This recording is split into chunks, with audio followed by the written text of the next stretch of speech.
Ben, I want to start talking about the Boston Celtics, who have hit something of a midseason rut. They lost by double digits to the Raptors on Wednesday. That's a team they beat by 50 the last time out. Celtics have now lost three of the last five. One of those wins came during this stretch was a squeaker of a win over New Orleans.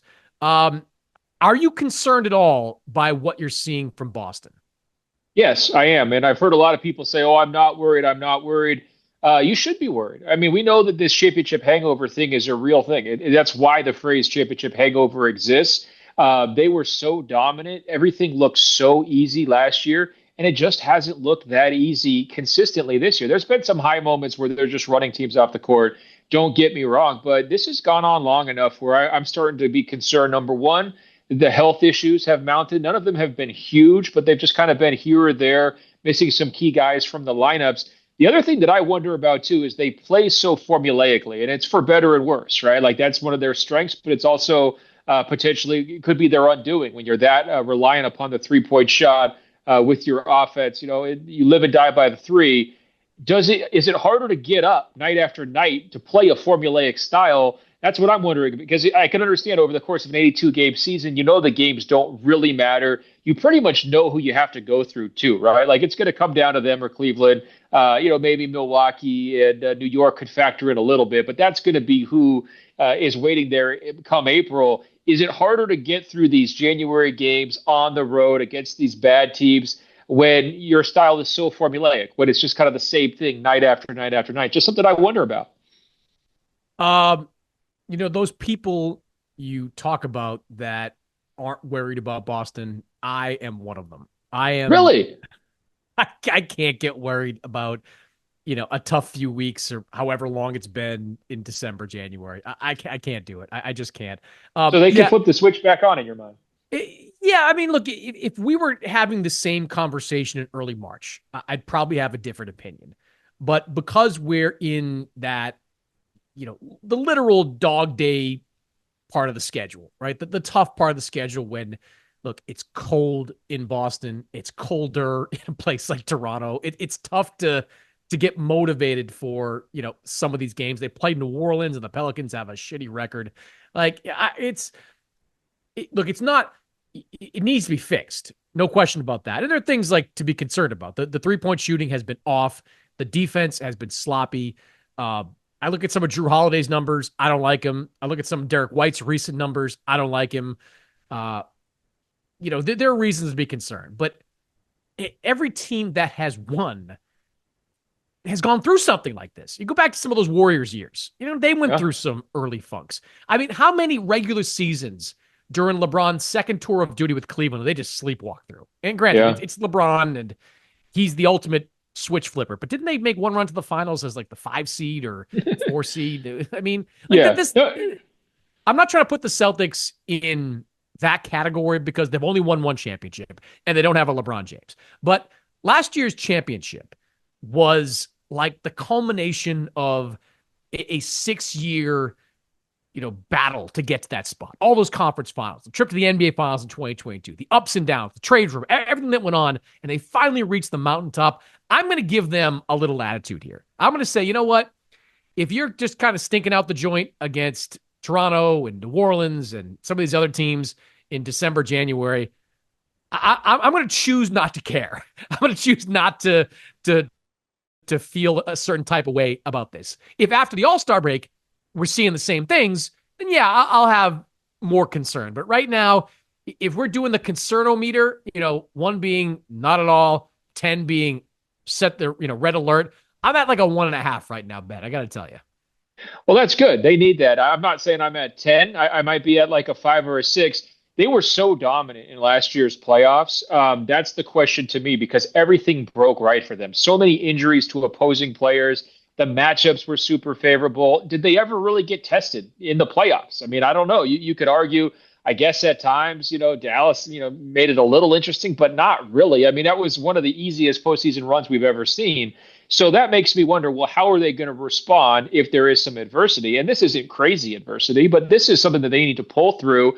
Are they on the level of a Golden State Warriors team that you're talking about, where okay, it gets tough. We flip a switch, we run away from everybody, and we go back to back. Well, I don't know if they're that talented. I think they're very talented, right? And they've got a lot of future Hall of Famers on that team. But I'm not sure I see a defining, transcendent player like a peak Kevin Durant or a peak Stephen Curry or peak LeBron James, like you were referencing earlier. So that to me is really one of the most fascinating storylines heading into the postseason. Is their collection of talent good enough to make us forget completely about what January looked like? Or if they're facing some tougher competition, is it going to look as easy as it did last time? I find it very hard to believe that they're going to get through this year's playoffs if they have to play Cleveland and potentially Oklahoma City. I think both those teams are better matchups for Boston than any of the teams they faced in last year's playoffs. Underdog is the best place to cash in on all your takes during the playoffs. Which players are going off and which ones are ice cold. With over 5 million happy players and $2 billion won, Underdog makes it fun and easy to cash in on all your favorite athletes' performances. With their pick'em game, you could win up to 1,000 times your money just by choosing higher or lower on player stats, like yards, touchdowns, interceptions, and so much more. Underdog is the only pick'em platform that puts the power to cash out in your hands. Now you can either keep riding with your entry or tap the Win Now button to cash out whenever you want. Every dog deserves a chance, and with Underdog Rescues, you can get your money back and receive a promo if an early injury causes your entry to lose. This week on Underdog, I am looking at Lamar Jackson going higher than 2 touchdowns and Jamar Chase going higher than 9 catches. So Underdog is the best place to play Pick'em. Download the app, sign up with the promo code OPENFLOOR, and deposit now to get up to $1,000 in bonus cash instantly. That's promo code OPENFLOOR. Must be 18 years or older, 19 years or older in Alabama and Nebraska, 19 years or older in Colorado for some games, 21 years or older in Massachusetts and Arizona, and present in a state where Underdog Fantasy operates. Terms apply. Void in Colorado for some games. Concerned with your play? Call 1-800-GAMBLER or visit www.ncpggambling.org.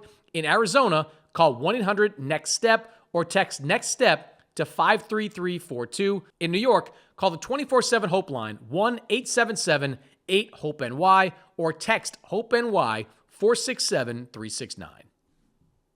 Had Denver gotten through the Western Conference, they would have been a tougher matchup for Boston. I think the Celtics just matched up really well with Dallas with their defensive guards. And obviously those guys, they were ready for that moment. Like that was their breakthrough type of moment. The jury's out to me on Cleveland in the playoffs. We'll see what happens there. I do think Oklahoma City is going to be really tough if they get to the finals because they're like the Boston of the West. I mean, they're built a lot like the Celtics there. And look, if you want to say the Celtics need to add something, I think they'd probably agree with you.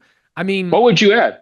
I think backup big would be a priority. I think Luke Cornett's a fun guy, and I think the Cornette contest is a fun move. But I think when we get to the playoffs, I think they'd probably like to have one more big in that rotation. Like if I'm Brad Stevens, I'm probably digging up Danny Ainge's old number and seeing what it would take to get Walker Kessler. That's a guy I think that would make some sense with the Celtics. And because he's on that rookie contract, you can do a deal with a team like this, have to fork over, probably at least one first-round pick. I'm sure Danny would want a pound of flesh from the Celtics like he wants from every team. But I think that's probably an area where I think that they actually have a need. Like, I'm just not going to get concerned about, Drew Holiday, who in the last couple of years has proven to be a big-time shot maker in big situations, and Derek White, who's been the same. Like, the guards are fine. Tatum and Brown are going to be fine. Porzingis is fine, but it's just if you need to go a little deeper into that bench, I think I'd like to have some other alternative than the combination of Luke Cornett, Xavier Tillman, Namus Keita. Like there's just I need something else in that mix. Seems like it's been a lot of Keita over the last month or so. Maybe it's just because those minutes feel a little bit more challenging to watch than some of their other big man options. So I'm with you. Front court depth makes sense. I will say it's a little bit more intimidating when Wemby tries to block the jump shots from 20 feet away than it is when Cornette tries to do it. Might need to change the name of that Cornette contest because Wemby's been doing some of that stuff, now and then in his second season.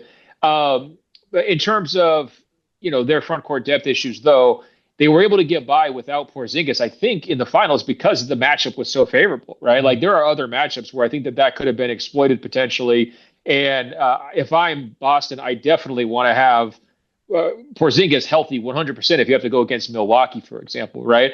And, do they get pushed and pressed in different ways if Porzingis is just can't be relied upon? That's the number one reason to me why you would try to make a move is just to get yourself some injury insurance so it's not on Al and the bench. Yeah, I don't see a 16-3 postseason run for the Celtics this year. If they do wind up repeating as champions, I think it's going to be a tough go of it because there are going to be some. You mentioned Milwaukee, New York. If they're fully healthy, that's a tough matchup for them too. Yeah, I think it's beefing up the roster with something. Particularly that front court, I think is a good idea.